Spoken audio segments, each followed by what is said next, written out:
The views expressed and the opinions given by the individual host and their guests do not necessarily reflect those of Para-X, its affiliates, or its sponsors. Oh, hell no! Whatever. The following program contains opinions expressed by the Dead Zone. If you find this broadcast offensive, lighten up, candy ass. What? Oh my gosh. It's a radio show. Hell yeah! That's what I'm talking about. Power up request received. Initiating systems. Powering up transmitters. Welcome to the Dead Zone. Wait a minute. Hear this.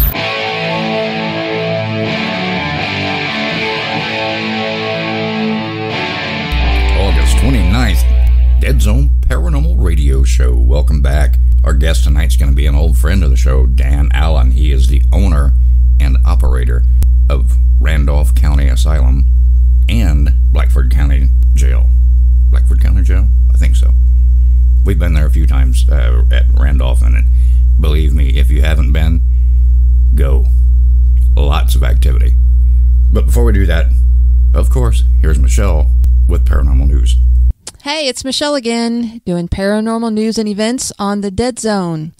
This week's episode is brought to you again by me, Michelle Poi, Associate Broker at Seasons of Indiana Real Estate. Contact me for all your real estate needs through my Dead Zone email, michelle.deadzone@gmail.com. That's Michelle with two L's, michelle.deadzone@gmail.com. This episode is also brought to you by K.D. Wakefield, the author of a new suspense thriller called Murderous Masquerade. This is available in paperback or Kindle, so order your copy today on Amazon. Paranormal news.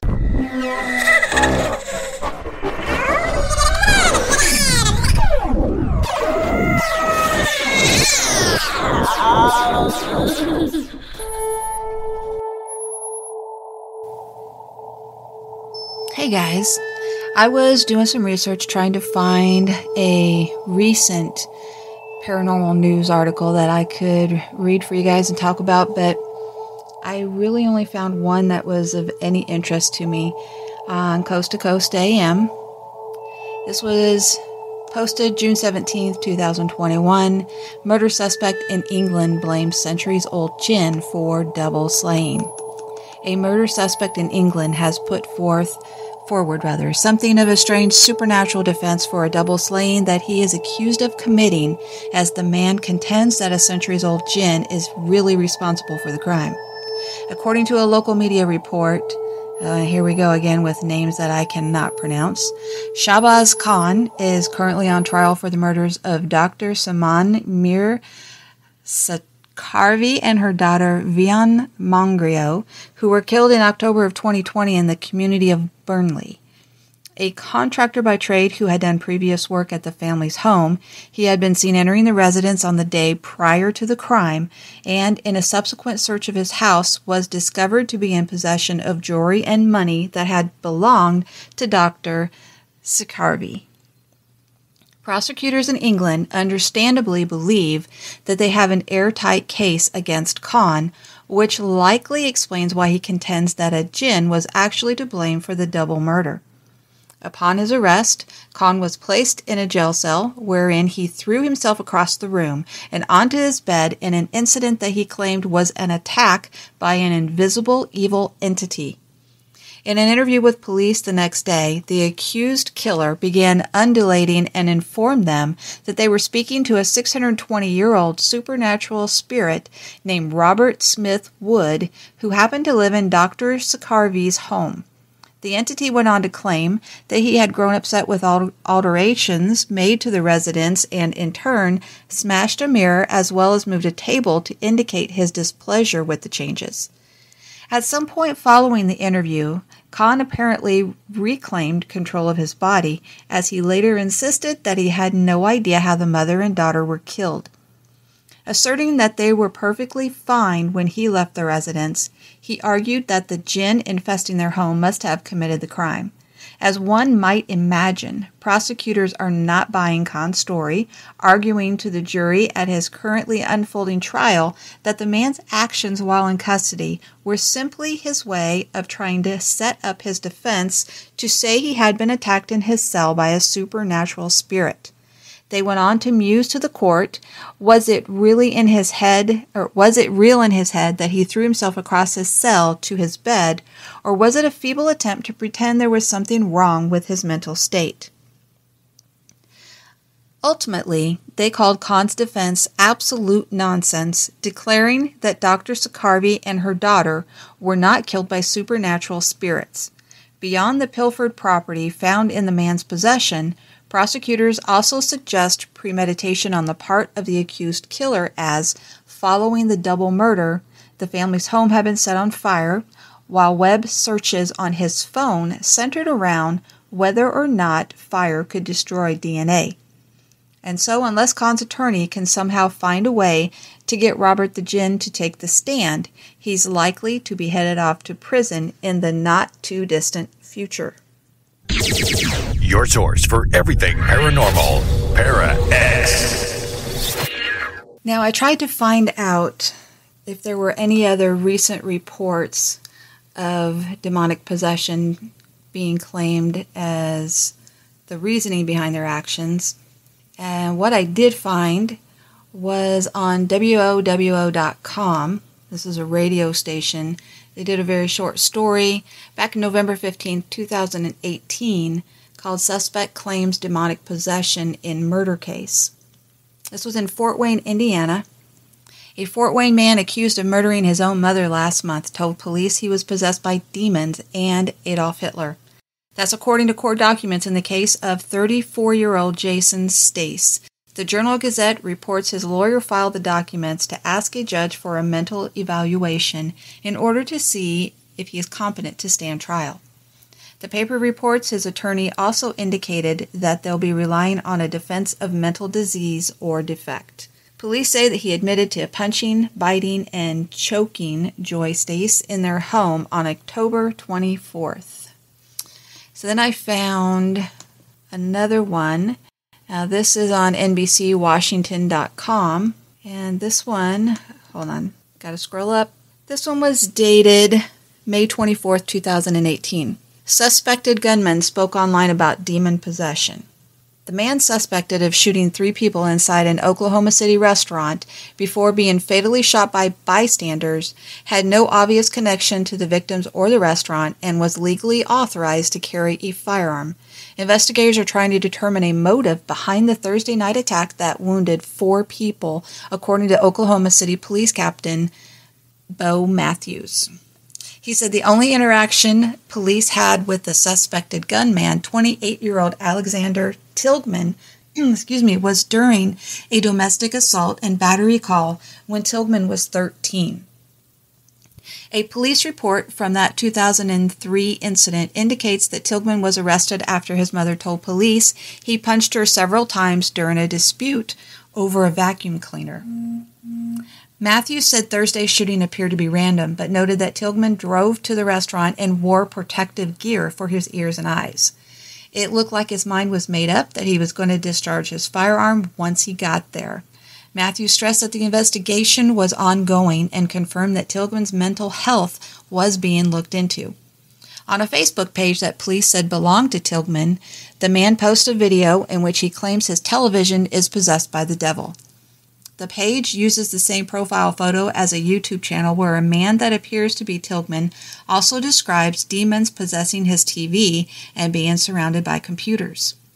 He calmly begs for help from a real human, saying he's suicidal, lonely, and really losing it. The director of the LGBT rights group Freedom Oklahoma, Troy Stevenson, said Tilghman is the same man who distributed flyers across Oklahoma City earlier this year, warning of demons taking over people's bodies, and a reporter with the LGBT publication The Gaily conducted an interview in January with Tilghman, who warned of demons in clone transsexual bodies.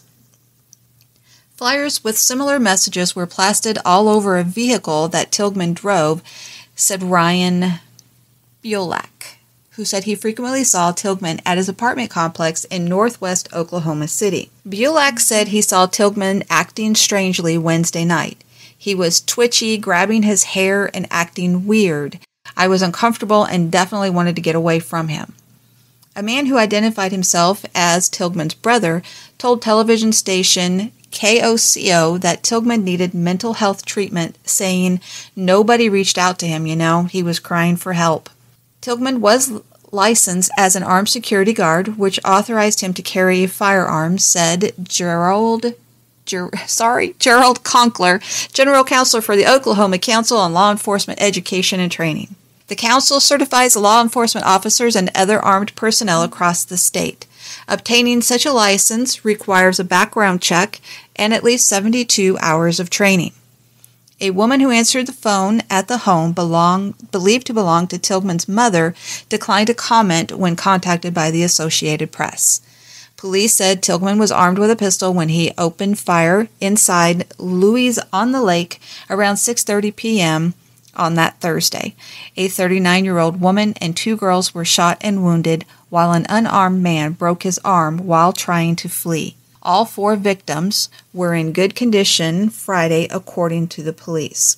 Matthews, the police spokesman, praised the 2 citizens who retrieved firearms from their vehicles and shot Tilghman outside the restaurant.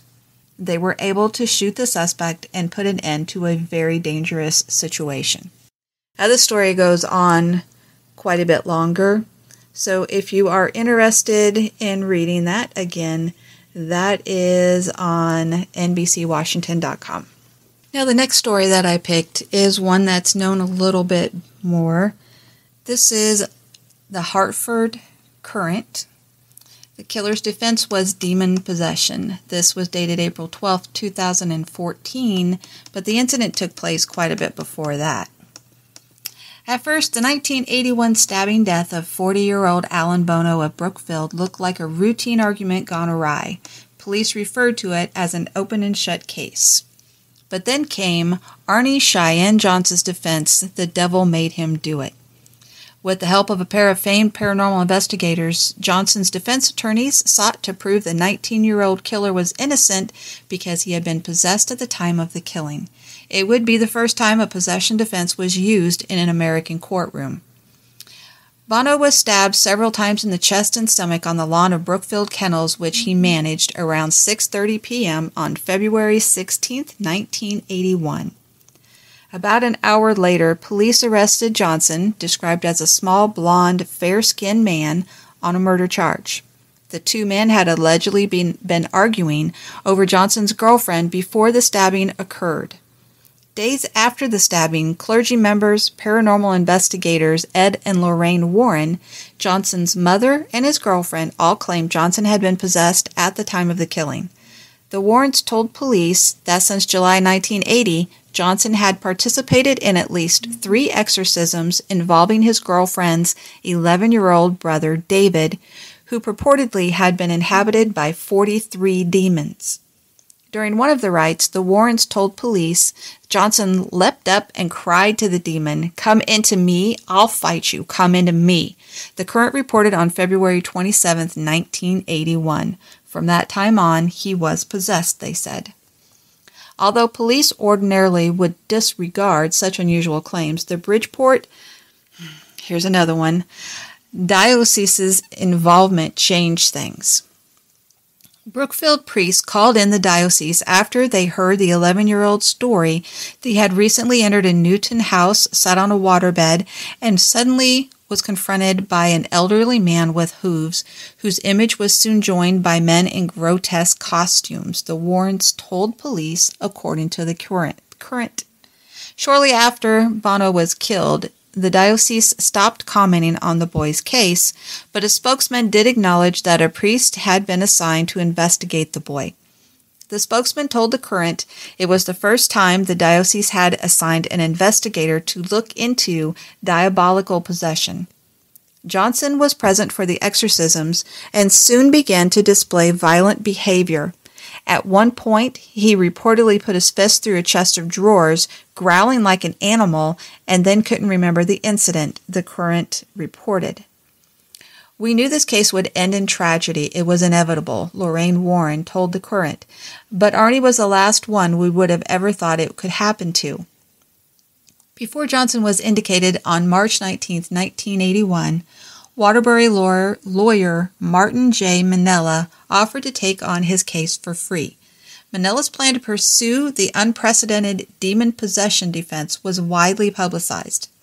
Manella said he hoped to subpoena the priest involved in the exorcism and hoped they would break tradition and speak about the rites. Though police investigated the Warrens' claims, they maintained that Bono was stabbed after a fight over Deborah Glassell, Johnson's 26-year-old girlfriend. In April, Johnson's lawyers gained permission to examine the clothing and tissue remains of Bono, who had been cremated. They said the absence of blood, rips, or wounds could prove that demons were involved. As the case progressed toward trial, the Warrens and Manella drew criticism from their peers, who said they were involved in the case for personal gain. Typical of the criticism of the Warrens are comments by mentalist George Kresge, better known as the Amazing Kreskin, who argues that the Brookfield case is simply a means for the couple to prey on the superstitions of the public and build up their annual lecture revenues. They have an excellent vaudeville act, a good roadshow. It's just that this case more involves clinical psychologists than it does them, Kresge said in his story. Local attorneys said Manella was representing Johnson to rake in the publicity and that the legal community didn't take the possession defense seriously. Both the Warrens and Manella stood by their involvement in this case. Now, if you hadn't heard about this story, this is where the Conjuring had come from. This was the story behind that movie and book. Anyway, I hope that you enjoyed this. If you'd like to read the rest of that story, that's on current.com, COURANT.com.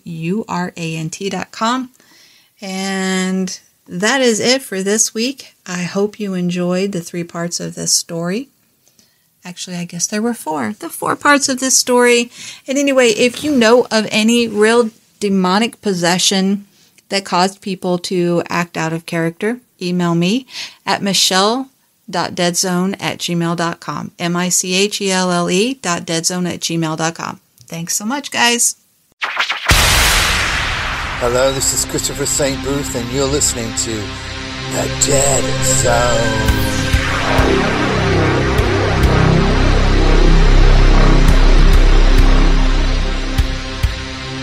Hey, this is Lee. Has the pandemic got you going bat crazy like it does us? Well, just a reminder, Poasttown Elementary School presents Non-Con 6, Middleton, Ohio. A legit haunted school, an event with tons of people already signing up. It's all over the Facebook page. And it's free. Pretty much it's free. You got to check it out. September 24th, 25th, and 26th. Just Google Non-Con 6. And for more information, you can contact Jason Snyder, Keith Age, or Daryl Weissman.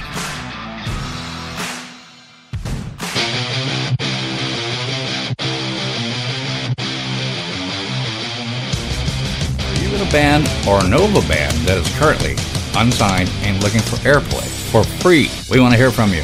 One of the main goals of the show is to help promote up-and-coming bands and artists as well as our paranormal community.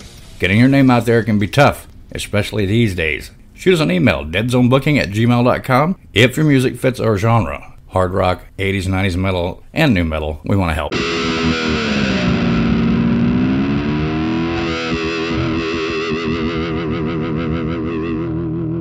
Okay, before we call Dan, we're going to play a couple of tracks. Comatose by She, and this one, Poltergeist by Void Vader. Check it out.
This is Keith Age,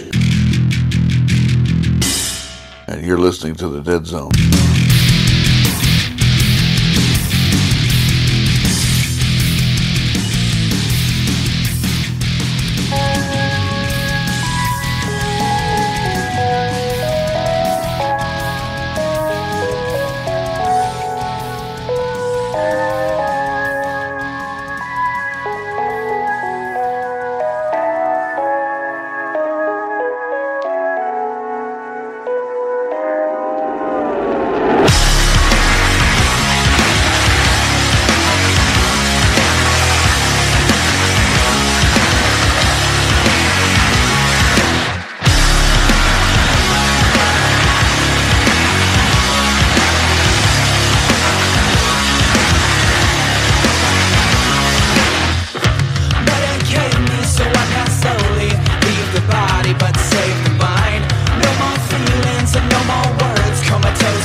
My name is David Walton.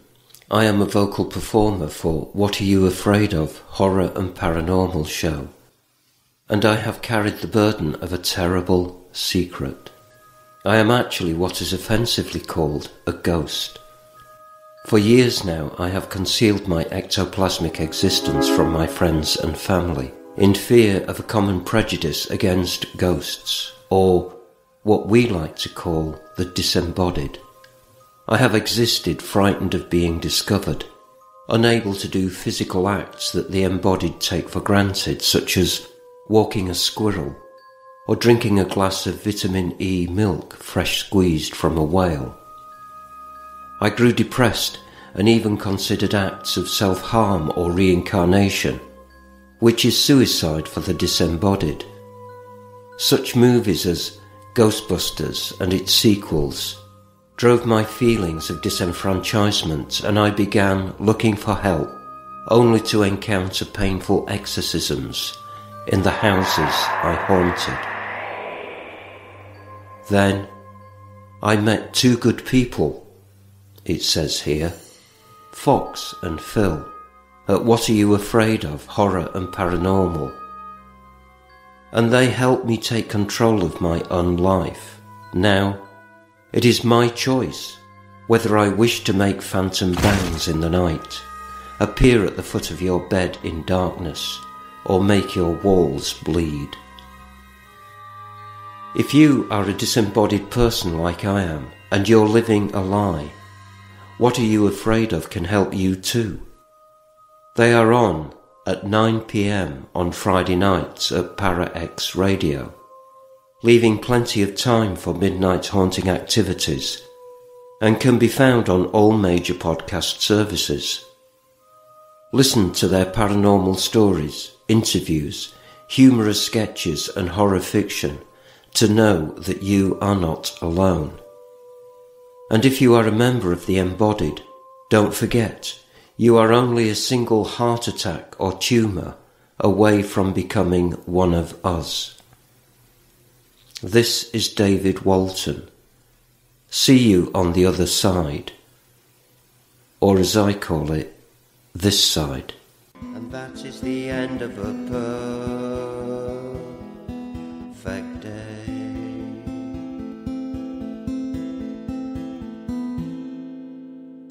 Okay, and now back to business. If all radio stations in town were palm trees, we'd be the one with the biggest coconuts.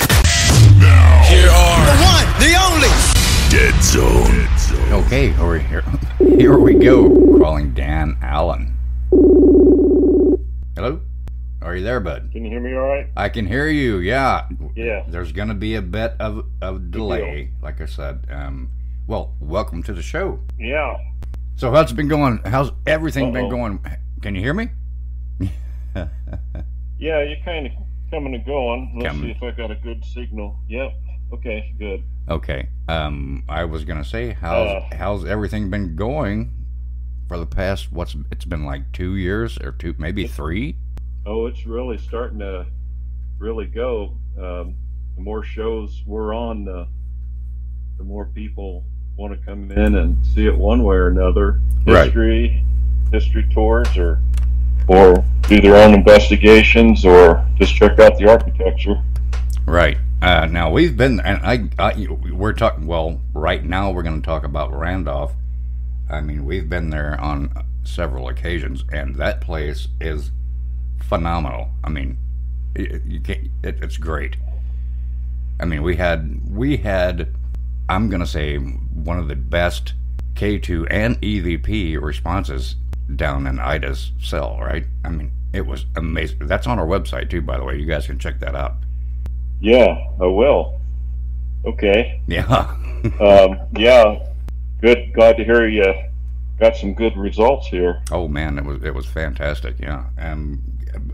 For those of you that don't know, Randolph County Asylum-Infirmery, can you give us a little background history on the place? Well, the building that's here now was finished being built in 1899, but the grounds itself has had some kind of structure here since 1820s. Right. Yeah. And so it's been a care like an asylum, the Sikh asylum. Right. And so a lot of the buildings. First one was to just take in the people that weren't too, I guess they weren't drawing a blank. I know. I do that all the time. Yeah, no problem. I know. I'm trying to think of the destitute. Yeah, that's the word. Right. They were destitute, like and a poor no farm. place to go. Yeah, a poor farm, basically. Yeah, basically. But then they rented the people out. Right. I guess to help pay for the poor farm, so they went and worked on farms and such. And then the first permanent structure was built in 1851, and on a beautiful big foundation, and then a wooden structure. Yeah. And of course, everything back in the day was the heat, the light, cooking. I mean, just a plethora of things was done by fire. So that building lasted about 2 years. Yeah, I mean, right. You got people that aren't mentally there carrying around oil lanterns, and yeah. So I'm surprised it lasted 2 years. Yeah. So the fire. Burnt down 2 years later. Then they. Go ahead. I'm sorry. Go ahead. Built the second permanent structure in 1856, and it lasted till the 1890s, and it pretty much dissolved because the brick was fired on site, and they couldn't get the brick hot enough. So basically, once the outer, somewhat hardened shell was weathered away, then it pretty much turned back into clay. Right. So then in 1896, they started building the one that's here now, and stands today. So did they ever? So it's had for a long time. What's that? Did they ever determine the cause of the fire? What actually happened? Who caused it? Or a mystery? I don't know. I think Ted might have told us. I don't know. Yeah, I don't think Ted knows either. I can't say that we ever found out the cause of it. Right. But Ted did find out nobody was hurt or injured in the fire. Okay, well, so apparently it wasn't like the boiler blew up. So it must have been started with maybe an oil lantern or something. Right. Where they just couldn't put it out, or a kitchen fire. Yeah. And they were able to get everybody out. Right. So then, so when they built the last building that stands today, they had that 1851 foundation and said, well, let's just build it back on that. So the building that was finished in 1899 stands on the 1851 foundation. Right. And that, so that's got a lot of history in the basement. Right, the basement, and that basement is where the activity that we caught basically happened. I mean, that is where she, I keep saying, referencing, I'm sorry, Ida, with her cell, that is where she was kept, right? Yes, she was kept in the basement. A lot of times in places like that, even in the hospitals and such, if they've given up on somebody, they're just getting progressively worse. They can't figure it out. Alzheimer's would be one. Right. Dementia and a lot of other diseases, they would put them in the basement. So apparently they'd had given up on her. Right. Figuring that she wasn't going to gain better. Right. And I think, if I'm not mistaken, it kind of harkens back to menopause in a certain way, because people back then didn't know about hot flashes and that kind of thing, and that was affecting her as well. Yeah. Yeah. Bringing back a lot of memories. That was part of it. Yeah, bringing back a lot of memories, man. The other part was... Yeah. The other part was syphilis, so... Yeah. That'll eat your brain, too. Yeah. I mean, not only her, but I mean, there were a few, like the person that was basically thrown out the window on the second floor. That's another kind of hot area there too, right? Yeah, we were up there the other day and was getting quite a bit of evidence, and that of course in the journals it said fell out of the window, but we've had the family come through and say, that was her great uncle or something, and told us their side of the story. So which seems more logic than just falling out the window. Right. So had a hand.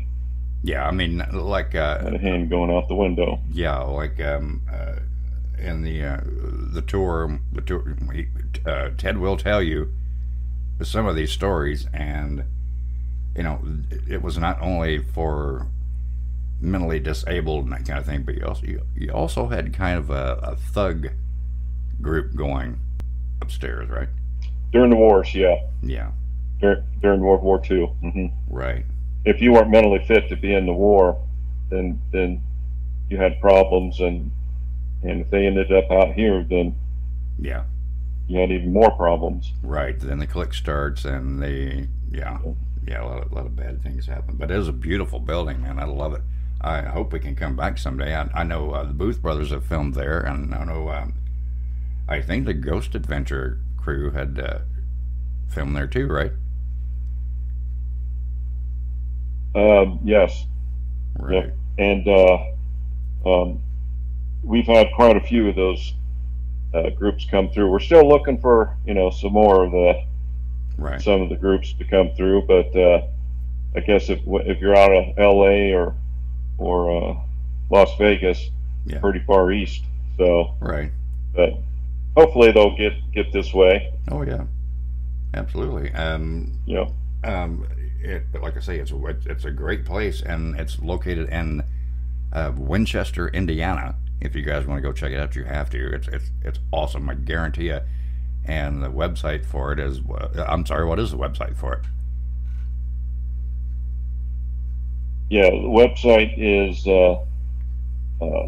it's under savingtheoldproperties.com, or you could look it up under Haunted Randolph County. .com as well. Right, and like I said, of course, again, there's numerous DVDs that you can rent by the Booth. Well, one at least I know of by the Booth brothers, and like I say, Ghost Adventures has there anyone other than Ghost Adventures been there as far as network TV?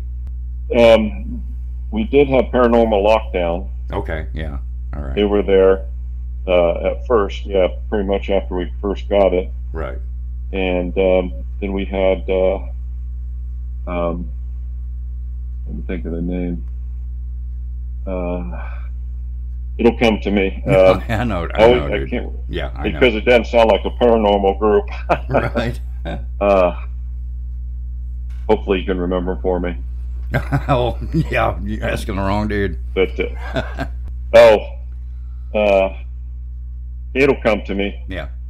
But anyway, we've had quite a few groups out here, and all have got pretty good evidence, and really like the place. And I think the true greatness of this place is nobody's ever, once the county, we got it off the county, and nobody was the middleman, and came in and took all the nice stuff out of it. Because it's still all in here. Everything's the transoms and the everything's still there. Yeah, pretty much all original.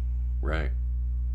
Yeah, like I say, we've got the EVP up on our website, on RIP Rural Indiana Paranormal website, plus a video that was caught in the basement there too. If you guys want to go check it out, it's an orb that comes down and makes orbs are dust, right? Okay, fine, whatever. An orb comes down and makes a direct, hard right turn. Now, dust doesn't do that, and there's no breeze down there, so you guys gotta check it out. It's really, really cool. And thank you very much for having us there, by the way. We were also there for the, years ago, it was the, world's largest ghost hunt. I don't know if you remember that. But yeah, that was great. Oh, yeah. Yeah, that was awesome. Okay, let me ask you this. What has been your most frightening, startling experience there for you? I would say it had to have been one of the first ones. I was staying the first night by myself, and I'd stayed here before, but by myself I have. But anyway, so I was staying here by myself, and it still wasn't even dark yet, and I was in the basement, and I didn't know if I was talking to a friend on the phone. I didn't know if I'd lose my reception or what, so I just stand in the where I could still see out, and where through windows or something, because I thought I could lose reception. Anyway, so I was talking, and I had my back to the mechanical room. Mm-hmm. The doors were open, and there was still a lot of paint on the floor, and I heard somebody running up behind me. Right. And phone in my right hand, and with my left arm, I went to swing to knock this person off their feet. Yeah. Due to the fact that we had the place, and people broke into it while it said empty. Yeah. A lot of people did, so I thought somebody broke in. Well, I put everything I had into that swing to knock them off their feet. Yeah. Kind of like in slow motion, Yeah. Then I put everything, I thought, oh, shoot, that could be somebody's wife. Oh, yeah. Trying to trick me. Right. So I put everything I had to stop the swing. So anyway, I see the person coming up behind me real quick, and as I stopped the swing, I put so much effort into stopping that too.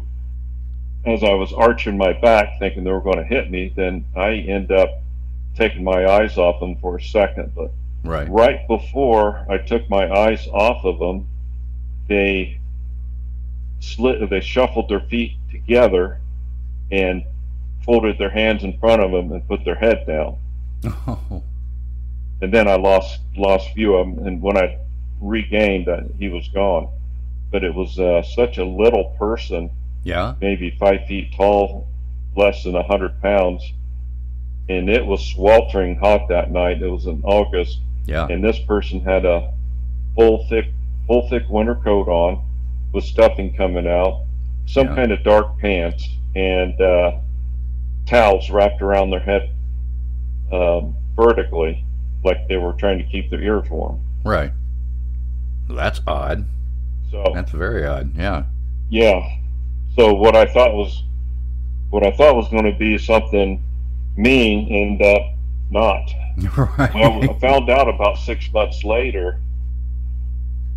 That some patients were being over-medicated, and the state found them standing in lines that even the patients didn't know where the lines went to, and I suspect they probably had to have their hands to themselves, eyes forward, and don't say a word. And maybe when this whatever saw me standing there, he wanted to be second in line. Right. So he was going to knock you out. So it kind of made sense after that. So he was going to knock you out of the way so he could be next.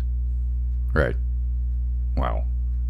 No, actually, he stood right behind me. Oh, behind you. Okay. Yeah, right before I took my eyes off him, he just stood. Yeah. So like he wanted to be second in line. Right. One more thing I didn't bring up. So it kind of made sense afterwards. Right. One more thing I wanted to bring up. When we were there, we talked to a former employee of yours, and we were trying to kind of help out a little bit, but there is a cemetery there with unmarked graves that we're trying to help you guys find. Yes. And mark, but has anything come of that, or what's going on? Do you know any more than you did like 4 years ago? No. What we need to do is get some ground penetrating radar. Absolutely. Because these people that are, it's the pauper's grave. Yeah. And these people that were forgotten in life, right, and forgotten in death, we don't want to really be parking on them. So we'll try to see if we can find, find out where they're at. I know there's one strip that you have determined that there are graves there. There's like a small strip. It's not very large, but there has to be a massive grave site back there somewhere, right? Yeah. Since 1900, we know of at least 51 people and one mummy back there. Right. One mummy. So, one mummy. One mummy. I guess somebody, the strange thing about the mummy is that somebody at a mortuary was trying their own embalming or something to that effect. Yeah. And so they had this person, and so when they were done trying, they just put them in a closet. And so these other two guys thought, well, we'll just take him around, wrap him up, take him around, say he's a mummy. Oh, like a slideshow. So they went around for a sideshow kind of thing, yeah. Yeah, a sideshow. So they were making money off them. Well, after a few weeks, the mummy started smelling pretty bad, and then the cops were called, and so this was the closest place they could put him, and so they put the mummy in the graveyard. Put the carcass in the graveyard. Wow. And does anyone know who this poor person was, or just another anonymous? I believe Ted does. He does. I believe Ted does know who the name of it is. Yeah. Right. So when you come here for the tours, you'll have to ask him. Right. Yeah. And that's just bad. Okay. One more. Okay, we're going to move on from Randolph to the Blackburn County Jail. How about that? Now, you are the owner-operator of that establishment as well. So what's going on with that place? That's one place we have never been. Yes. And we would love to. And hopefully we will be able to get there at some point. But tell us a little bit about that. Well, that's where basically everything started. Okay. And we bought the place in '96, the old jail. It went up for auction, but like 11 people wanted it. Yeah. 9 of them wanted to tear it down. Yeah. Another one wanted to make it a restaurant, and the third wanted to turn into apartments. Oh my gosh, really? Nobody was going to be nice to it. Right. So we end up, we bought it at silent bid. We put a bid in and was trying to buy it, but one person did outbid us in the silent bid. And so we said, we talked to him, asked what he's going to do with it. He goes, nothing. I don't care what happens to the building. I just want the generator in the basement. Oh, man. So we asked him to pull his bid. Yeah, pull his bid, and we'll give him the generator. Yeah. And that's how we end up with it. Wow. So now, there's been some famous people there, right? I mean, incarcerated there at one point, right? Well, John Dillinger was there, but not as a prisoner. Oh, okay. When he got out of jail, when he got out of jail, after learning how to rob banks, he, since he was from Indianapolis area, he cased out 3 banks to rob, and Blackford County was one of them. Right. And so he did Delville, Blackford, and Salina, Ohio. Right. And so he, so when you go up to check the place out, how he learned to rob banks was go in, befriend the sheriff and staff, and really get to know them. Yeah. Know their habits. Right. Go to the bank same way. Right. Once you learn, then so they said he was quite the card player up there. Yeah. Now at this time he wasn't wanted. So, and then one day all 3 banks were robbed. Right. So that's how it all started then. And so that's how his career. Him, So that's how his career started, and basically you just said that's where your career started as an owner-operator, right? Isn't that weird? Right.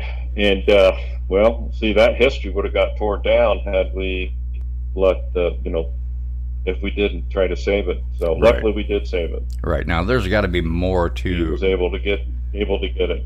There has to be more to the history of that particular... When was that built, by the way? That was recently. I found out it was built in 1876. 1876. Okay, so there has to be history there. I mean, on the not only history, but paranormal activity history. You know what I mean? There has to be. You would think it'd have to be for sure. Yeah. And when you got the history, you got the everything that would have gone through the energies and whatever you suspect, if you believe in ghosts or just, even like the architecture. Right. I mean, it's all history, and right. I'm glad that my brother was able to save it. Right. I mean, that's what I'm saying. I mean, history-wise, like you say, architecture, paranormal being that, that environment alone, it seems to me like just a jail, just like any other place, any other prison, the despair, the negative energy, there has to be something, right? But who knows? Yeah, you would think. Right. Yep. And believe it or not, I don't ghost hunt much because I love saving the old buildings, and I get bored quick. Oh my God! Yeah, for people that can't sit still.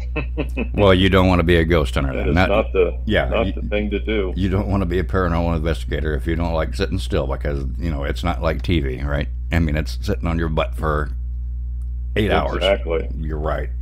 Well, Dan, man, I thank you for coming on. Hours and hours. Yeah. Excuse me. Go ahead. I'm sorry. Go ahead, buddy. Okay. Anyway, so I just wanted to let you know that the people that's been on here, I'm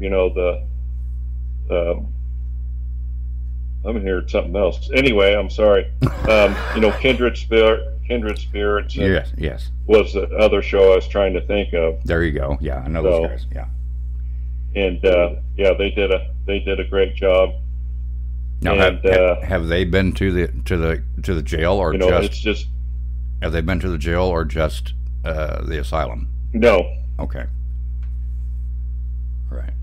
Just the asylum. Just the asylum. Okay. Yeah, and we're really we hope they come back, but we do have let's see, we have the jail, we have the asylum, we have a school in Ohio, a church, and a speakeasy. So we have quite a few more places. So you have one in Ohio, like Post Town? It's kind of like Post Town, yeah. Mm-hmm. Okay. And we even know Daryl, and we thought once we get it open, then we'll just share back and forth with Daryl, and right, and hopefully that if you like our place, and you'll like Daryl's place as well. Absolutely. So, yeah.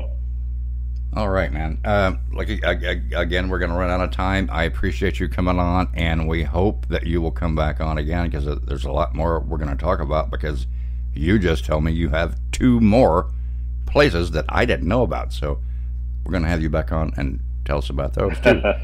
All right. Well, good.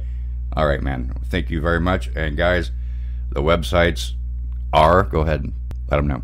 The website is Saving the Old Properties at savingtheoldproperties.com, and then or hauntedrandolphcounty.com. Okay. Or you can look us up on Facebook at Randolph County Asylum as well. All right. There you go. So, okay. You guys hear that? Check it out. I'm telling you, man. Randolph. Hope to see y'all. Yeah, Randolph is awesome. If you don't go, then you don't need to be calling yourself an investigator, because it's so cool. All right, buddy. We'll talk to you later, okay? Okay. Thank you much. Thank you. Bye.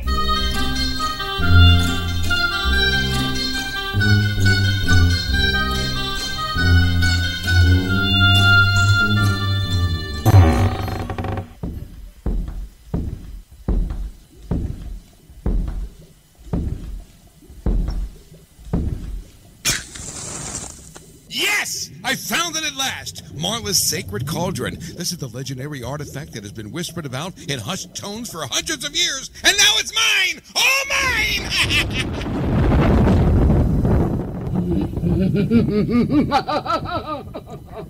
Who dares defile the sanctity of my castle walls? Step away from the cauldron, you impertinent, muddy-metaled maltworm. Never! I've spent half my lifetime trying to discover your age-old secret of stirring the cauldron. Oh, for Merlin's sake, that's no deep, dark secret. Just tune into the Para X Radio Network Thursday nights at 9 o'clock Eastern for more cauldron stirring than you can shake a wand at.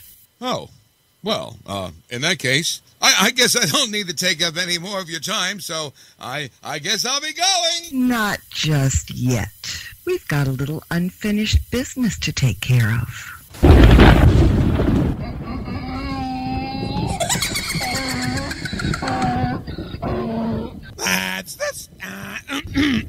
That's Stirring the Cauldron with Marla Brooks every Thursday night at 9 p.m. Eastern on the Para X Radio Network.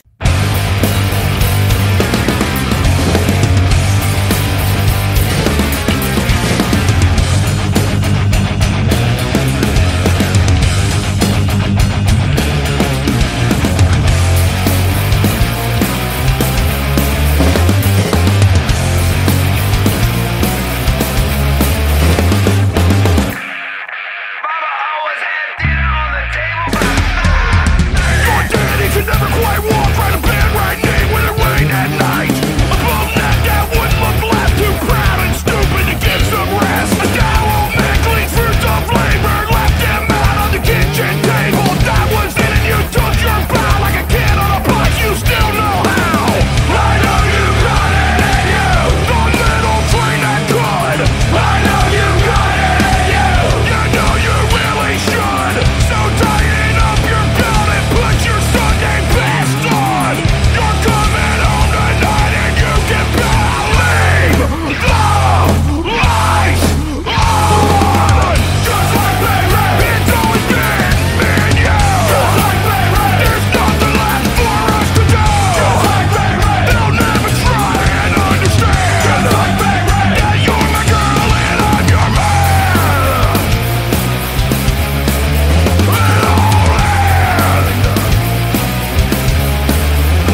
This is the Dead Zone Paranormal Radio Show.